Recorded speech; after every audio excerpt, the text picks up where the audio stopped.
সত্য সন্ধান, সত্যের সন্ধানে অবিরত পথ চলা। আসসালামু আলাইকুম বন্ধুগণ, আমি আসছি আমার বাড়িতেই। ওই প্র্যাকটিশনের কাজ করার পরে ফার্মেসি থেকে বেরিয়ে আসলাম, বাসায় দুপুর খাবার লাঞ্চ করব। লাঞ্চ করার ভিতর দিয়ে কিছু কাজ করে থাকি আমার বাড়ির আঙ্গিনাকে কেন্দ্র করে, যেমন ছাগল পালন। এই ছাগলটা হলো একটা সিন্ধি এবং হরিয়ানা মিশ্র জাত।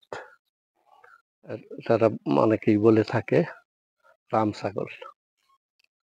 তার মার গর্তে সে সহ বেশ কয়েকজন এমন প্রজাতির ছাগল তার মা বাচ্চা দিয়েছিল। তো তার মার নাম ছিল, একটা নাম দিয়েছিলাম। তার মার ঘর থেকে সর্বশেষ সে হলো পাঠি বাচ্চা, তার নাম হইল মনীষা। শখ করে রাখা মনীষা, ডাক দিলেই অনেক সময় শুনে, আওয়াজ করে। তো সেও এখন একজন সন্তানের মা হয়েছে। ওই মা বাচ্চাটাও কাছে আছে। সে বাচ্চাটা তার মা থেকে দূরে থাকলেই সে, তার মা খুব করে, যাও কোথাও যাও। এই হলো মনীষার বাবু। বাবুর বয়স 15 দিন। তার মা যখন সে দূরে চলে যায়, তখনই তার মা কান্নাকাটি শুরু করে, কাছে নিয়ে দিই। তো তারপরে আরো অন্যান্য ছাগল আছে। এই মনীষার একটা ভাই আছে, এইটা হলো তার বাচ্চা। তার ভাইটাও আছে কাছেই। এগুলি হলো দেশীয় ছাগল। দেশীয় ছাগলের মধ্যে ব্ল্যাক বেঙ্গল যেটারে বলি, এই ব্ল্যাক বেঙ্গল হইল এরা। তো এই প্রজাতির আরো কয়টা আছে আশপাশে, দেখেন আমার বাড়ির আঙ্গিনায় এরা বাঁধা আছে। এই থেকেই ওই অন্যান্য কাজের পাশাপাশি তাদেরকে আমার সময় দেওয়া লাগে, শ্রম দেওয়া লাগে। এবং তাদের যে ভ্যাকসিন ব্যবস্থাপনা আছে, ওই ভ্যাকসিন ব্যবস্থাপনাটা উপজেলা ওই প্রাণীবিদ অফিস থেকেই, হাসপাতাল থেকেই নেওয়া হয়। বাকি যে ব্যবস্থাপনাগুলো, চিকিৎসা, অনেক সময় সর্দি লাগে, কাশি হয়, জ্বর হয়, পাতলা পায়খানা হয়, আমাশা হয়। এইগুলির ব্যবস্থাপনা আমি চিকিৎসক হিসাবে, তাদের একটা ব্যবস্থাপনার উপর আমার লেখাপড়া করা আছে আগে থেকেই। সেই বিষয়ে তাদেরকে আমি এই চিকিৎসা সেবাটা দিয়ে থাকি। আলাদা কোথাও কারো কাছে যাওয়া লাগে না। তো বলছিলাম যে হরিয়ানা এবং সিন্ধি জাত, এটা হইলো মনীষার ভাই। মনীষার ভাই, সে তার বয়স হইল প্রায় 2 বছর। 2 বছরের মধ্যে প্রায় 60-65 কেজি ওজন আছে বর্তমানে।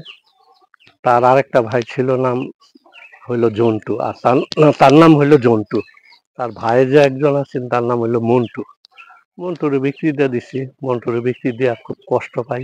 মন্টু আমার সাথে থাকতো, ঘরে থাকতো, খাটের মধ্যে কম্বলের ভিতরে শুইতো, চেনাইতো না, লেদাইতো না, বাহিরে যায় চেনাইতো, লেদাইতো। সেই মন্টু বিক্রি করছি 1,10,000 টাকা। তার ওজন ছিল 110 কেজি। তো ওই সময় সেল দিয়া, পরবর্তীতে সে আছে তার ভাই জন্টু। জন্টু প্রায় 60-65 কেজি ওজন। তার চিকিৎসা ব্যবস্থাপনাও আমি করে থাকি আমার বিদ্যা বুদ্ধি থেকেই, যেটা আমার চিকিৎসা শাস্ত্রীয় পেশাদারিত্বটাই হলো আমার চিকিৎসা পেশা। তার পাশাপাশি তাদেরকে বাড়িতে এসে এসে সময় দিই।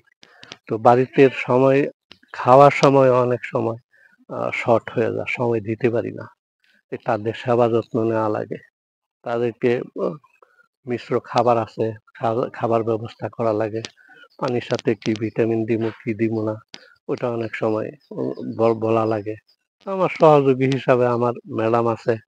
ম্যাডাম সহযোগিতা করে বেশিরভাগই। আমি যখন না থাকি, তো আমার ম্যাডামই কষ্ট করে, একবার পাশে বেশি সময় দেয়। তাতে একটু যা হওয়ার সেই হয়।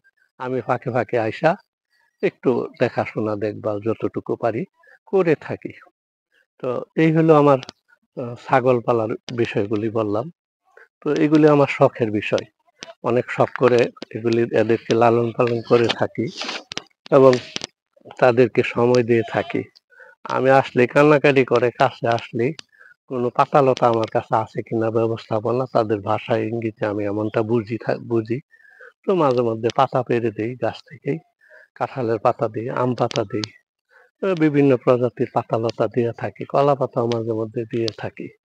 তো এইগুলির ভিতর দিয়ে আমার ভারি সময়টা কাটে।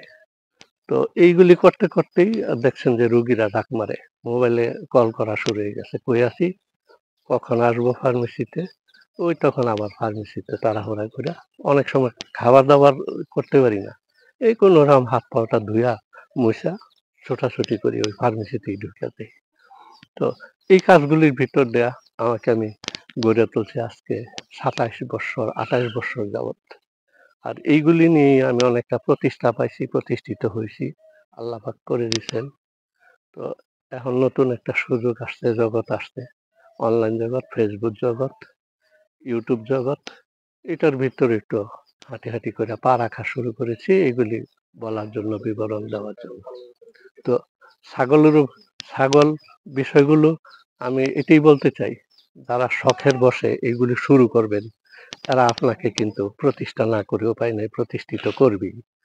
একটা ছাগল যদি বিক্রি করি ১,১০,০০০, তাহলে বুঝেন শখটা কেমন।